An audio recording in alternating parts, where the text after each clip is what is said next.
for the Advancement of Colored People, the Interdenominational Ministerial Alliance, the First AME Church, and Community Women Vital Voices for sponsorship of this forum, as well as my fellow candidates for participating, and all of you in Pasadena for listening to us tonight.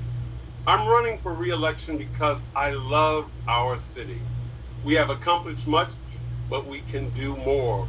We can be better. We can build more housing so that all Pasadenans can afford a place to live and our children aren't priced out of Pasadena market.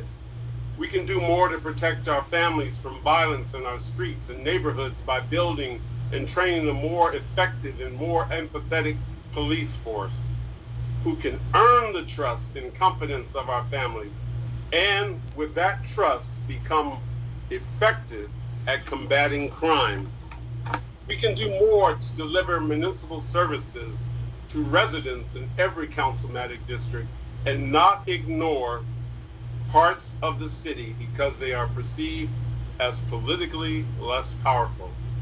Most of all, we can work together across geographic, political, racial, ethnic, and socioeconomic boundaries because we are one city. And it is only by working together in good faith, bridging our differences, that we can together build one Pasadena. Thank you, one. Thank you all. And please vote for John Kennedy on 7 June. Thank you. It's done by the city of Pasadena, the state, to African Americans, Japanese Americans, and Latinos. With the 710 stub repatriation, we have an opportunity to return 52 acres to the city of Pasadena. Thank you to Senator Portantino and Assemblyman Chris Holden. That is actually going to happen. So with the 52 acres, we have an opportunity to eliminate the housing crisis in the city of Pasadena by building sufficient amount of housing to house all of those persons who are in need of housing. Additionally, you can't get around the fact that a form of reparations are due to the African American community, Japanese American community, and the Latino community that was displaced by bad, and some would say evil, public policy. Those homes were taken by eminent domain. When I was a kid, there was about 26,000 African Americans in the city of Pasadena. And in large measure, that changed because of bad public policy. Here with the 710 stub, we have an opportunity to change those decisions and change them over time rather quickly. I and my colleagues on the City of Pasadena City Council are totally committed to doing that. Thank you. Thank you, John. Alan? So we have to deal with the debt. There's no other way to get around it. And one way to deal with the debt is to ensure that we have the number of displacement events where we can, in fact, have the resources to pay down the bond debt. Everything has to be on the table now. Everything has to be on the table, including there is an opportunity to build a world-class hotel, a four-season, something of that magnitude in an area that is not excluded by the charter and state law at the Rose Bowl area. Also, we need to anchor the Rose Bowl. Hi, Jan. I'm sorry, I'm on the phone. I'm on this thing with John. And Okay. the way we do that is to convince the neighbors around the Rose Bowl and then the city as a whole that we have to do Okay. Just put it on the front porch. drastically different if we're going to pay out $200 million in bond debt. Not only do we have to pay off the $200 million in bond debt, we also must reinvest in the Rose Bowl to make sure it is an asset for our children, grandchildren, and into perpetuity. So there are a lot of options, and we have to pursue them all for the health of our community. To our current housing crisis, and the only way actually to reduce rents is to build more affordable housing. That is why I've worked with my colleague and the people of Pasadena to build 1,000 units of affordable housing in the past several years.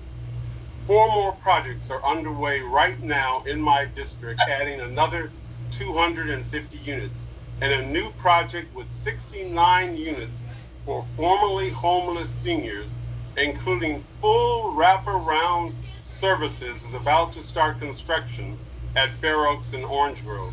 We have taken action, and we have strong, concrete results that have helped people get housed and be able to stay housed in Pasadena.